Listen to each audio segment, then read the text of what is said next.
Ladies and gentlemen, boys and girls, children of all ages, what is up? King of Lightning here today.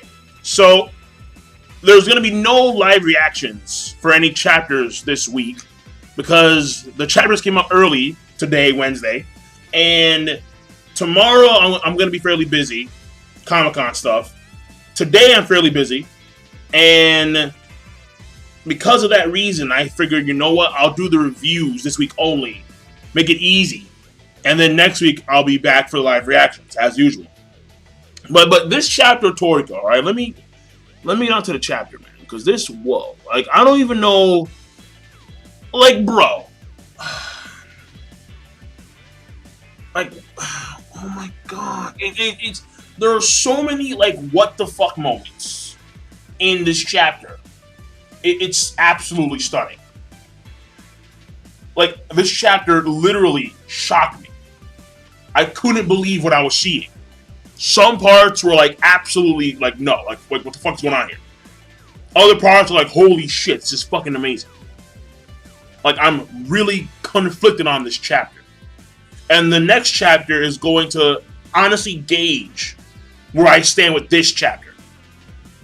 But this chapter right now, let me say this, all right? Because I want to dive right in. Because again, I'm fairly busy, so the chapter reviews today are going to be fairly quick, honestly, under 10 minutes. First of all, the first part of the chapter is Toriko in a flashback of when he was in, 2 years ago, when he was going after Midora to get Komatsu back, and when Komatsu and him stayed in the gourmet world for a period of time. This was absolutely bonkers. Now, I can see why he did it, because there was that notion of when Toriko, after his battle against Starjun, he awoke, and all the 8 Kings could feel him awaking, therefore implying his fantastic power. But, no, like here's the thing.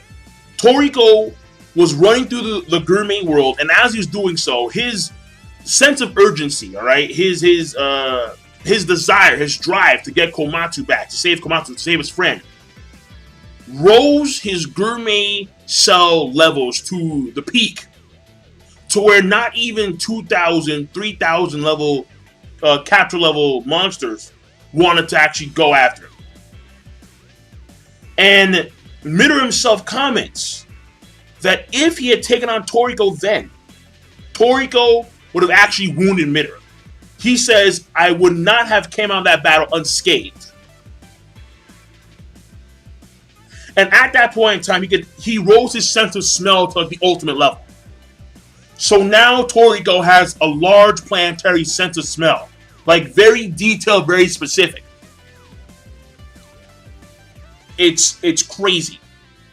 And this part 1 leads to something in part 3 of the chapter, which I'll get to soon, that I'm not a fan of at all. Because it's too much. Like, I can see the reason why it's the foundation was there, but Mitsutoshi, he built something way too big for the foundation itself at this point in time, honestly. So the second thing is, after this flashback and after Starjun, he recalls all this, Toriko then announces that God is going to appear on the specific island where they are now. And he gives us a synopsis of Area 2.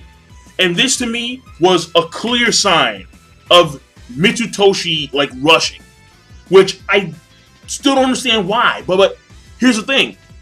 What happens is that it's like one fairly large double-page spread where Toriko says, God is, without a doubt, going to appear somewhere nearby. Starjun says, what? And then Toriko says, Area 2 is an area with a collection of all kinds of different environments, climates, ecosystems, everything completely different. Worlds are scattered all over. And when we see him say this, we also see different, images of areas. We see some city near some pyramids, some ancient civilization that probably is no longer like active. You see the sea land forest thing where Joey and Midora should be fighting right now. You have some weird pillar orb thingies and mountains and whatnot. But basically, this was, I think, a clear sign of Mitsutoshi skimping on world building. Because the fact that Toriko, with his sense of smell, could just give us a description of what was going on for the environment for Area 2, and no. Like, bro, no. Like, that to me, I found very unacceptable. I figure at least have God appear somewhere in Area 2, then you go over to where God is. And then you give us some world building of at least some sections of Area 2. But no, we're gonna have a clear, like, just have a broad brush of everything in like one panel of Area 2. That was it. No. Like, that to me is so unsatisfactory, given the fact that Mitsutoshi is fantastic at world building. And here he is, apparently rushing because he just glossed over Area 2 like that. And they're gonna stay where they are, in this very mundane island, to attain God.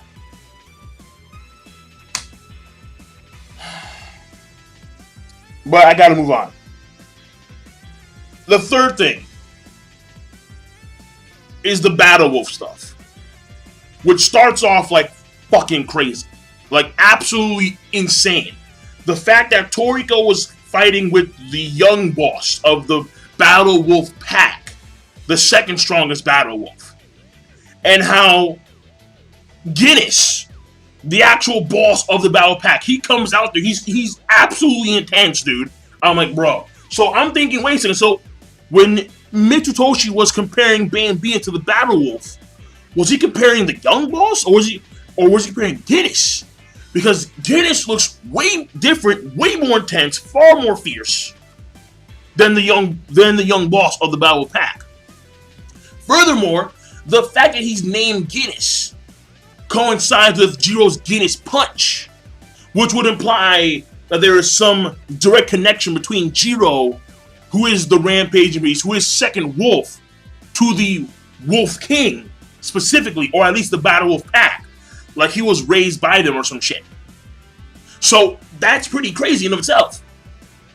But then part 3 ends off with the result of part 1, where apparently he has this switch. Toriko has a switch that's flipped. And when the switch is flipped, he becomes astronomically powerful. To the point where he actually socks Guinness in the face.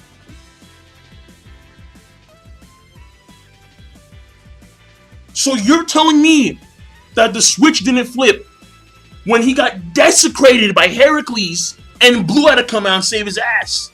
You're telling me that when Bambina in 0.1 seconds wiped them all out, and when Komatsu's life was on the line, when they were in earnest rushing, when they were in earnest trying their hardest to save Komatsu to get paired, the switch didn't flip. But when he's going up against the young boss and he's losing, he can all of a sudden sense, he can smell the world again. And then the switch flips. And then he's able to suck Guinness in the face. What? What, bro? What? What? Fuck. And then finally, the chapter ends off with a massive what the fuck, but it could probably be a good thing, who knows? But Area 6 is already done. Komatsu and everybody, they look older, and I understand that according to Joey, it takes time for them to actually cook air, like a large amount of time. So there was some warp kitchen stuff going on. But then you have Condor, who should have been dead, but he's back. You have Asaruti, you have all of the 10 shells, they're there. Union is fucking huge. Dawn Slime is regal. Like, not some black thing, he's regal.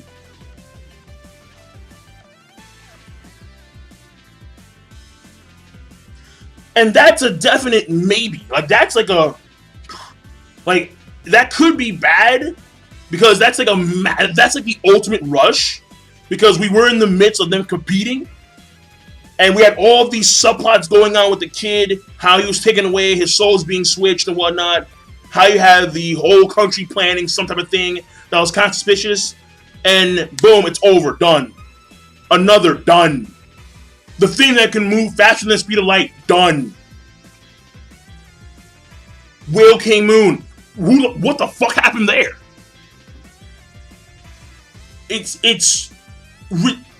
That could be bad. But the only way it's going to be really bad is if Mitsutoshi does not give us a full-scale flashback. We need a full-scale flashback. Deadass. The chapter rating. I don't know, man. Like, I really don't know. I can't tell if the chapter is bad or good. Because the chapter does have, for the overall story, substantially bad parts. AKA Toriko switch. He's fucking like, yeah. Only eating air and pear with only the arms of his grooming demon awoken. And he's able to suck Guinness. Like, what the fuck? But then the battle pack itself coming into the flow, Guinness itself being there, ties to Jiro. That's fantastic for the overall story. The last part, I don't even know how to fucking gauge that. I really don't. That's what I'm saying. It depends on the next chapter. So for now, I'm going to hold off on my chapter rating for this chapter until I see the next chapter. Because depending on the next chapter, this chapter could be fucking amazing or it could be utter shit. So I'm done. King of Lightning, rate the video, comment, subscribe.